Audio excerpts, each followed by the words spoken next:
ডেকে লও রাসূলুল্লাহ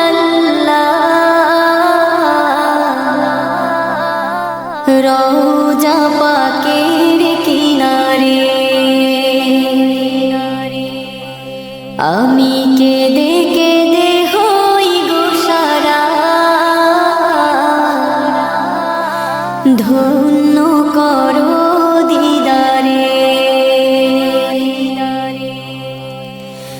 ডেকে লও রাসূলুল্লাহ রওজা পাকের কিনারে, আমি কেঁদে কেঁদে হই গো সারা, ধন্য করো দিদারে। আমি সহিতে পারি না বিরহ জ্বালা, ধন্য করো আমারে।